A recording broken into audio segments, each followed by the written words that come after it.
Jeep says you can run 35s with no lift on the JL Rubicon, and we wanted to test this out. So here you go, 35s and negative lift. All right, we're not going to be running it this way, but we pulled the springs to demonstrate a point. Yes, you can stuff a 35-inch tall tire on the JL Rubicon with it completely bumped out. However, as soon as you go to articulate, you're gonna rub. We tested this out by using low-range 4x4 forklift and getting it on the lift and cycling. Sure, you can steer it, you could drive it every day, but if you're actually gonna go wheel, you're gonna need to do something. In order to prevent the tire from contacting the fender, you're going to need to move up the bump location on the axle. We picked up this adjustable bump stop set from JKS Manufacturing.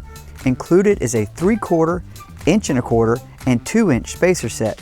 These are a stackable spacer that allow you to fine-tune the bump stop placement on the JLs for an axle. Now out back, we ended up getting a spacer set that JKS uses for their 2.5-inch lift kit.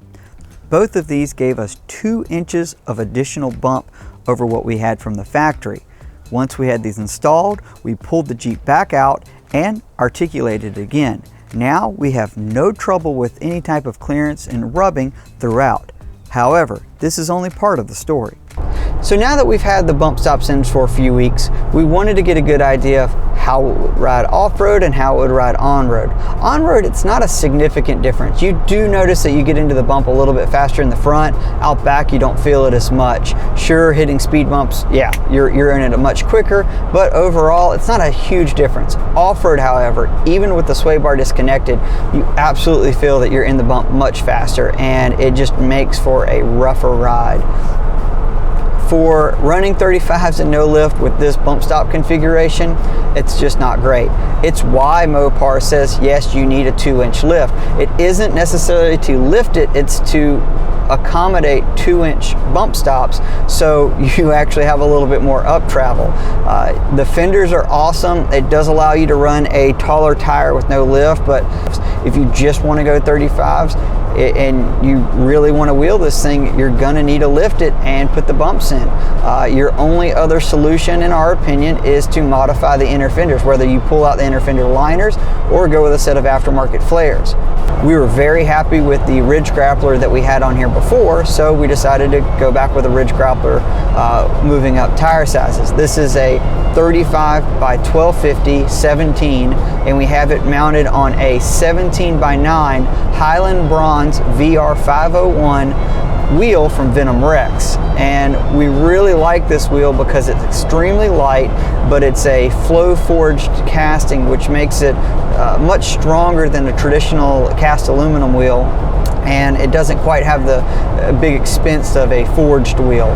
One thing we will mention is, yes, the spare tire, the 35 fits on here. You do see a little bit of the wheel in the backup camera now. We're running the stock tire carrier for now. Haven't noticed a whole lot of rattles with it.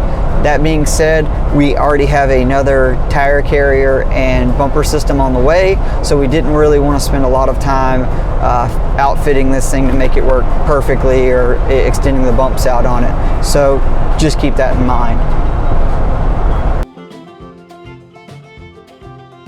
So what's the big takeaway here? Well, if you're gonna run 35s and no lift, you just have to understand that you're probably gonna rub.